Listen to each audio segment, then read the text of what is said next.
8 मार्च दिन शुक्रवार को महाशिवरात्रि का पर्व मनाया जाएगा।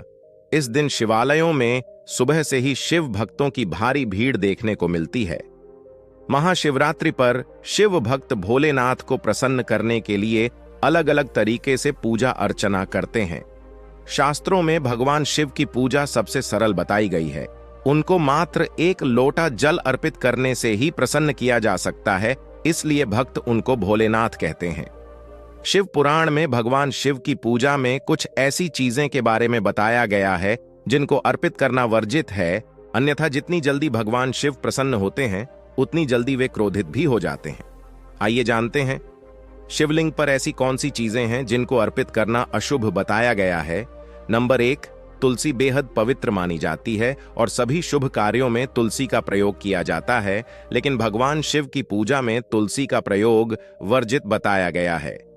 दरअसल इसके पीछे एक पौराणिक कथा मिलती है कि भगवान शिव ने तुलसी के पति असुर जालंधर का वध कर दिया था, जिससे क्रोधित होकर तुलसी खुद ही भोलेनाथ शिव की पूजा से वंचित कर दिया था।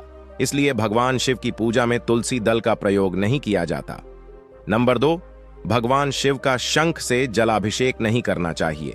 इसके पीछे पौराणिक कथा मिलती है।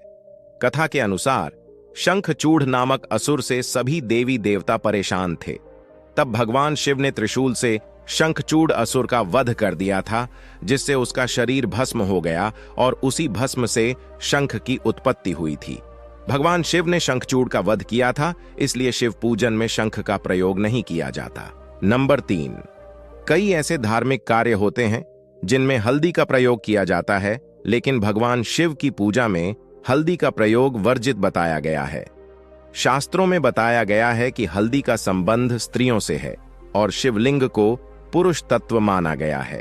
इसी कारण भगवान शिव की पूजा में हल्दी का प्रयोग नहीं किया जाता। नंबर 4, शिवलिंग पर केतकी, कावड़ फूल, चंपा, कनेर, लाल रंग के फूल जैसे कमल आदि अर्पित नहीं करने चाहिए। इन फूलों के अलावा शिवलिंग पर अन्य फूल अर्पित कर सकते हैं।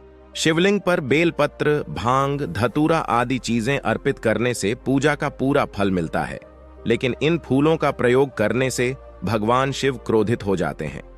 नंबर 5, कुमकुम रोली और सिंदूर सभी देवी देवताओं की पूजा में अर्पित कर सकते हैं, लेकिन शिवलिंग पर इनका प्रयोग करना वर्जित बताया गया है।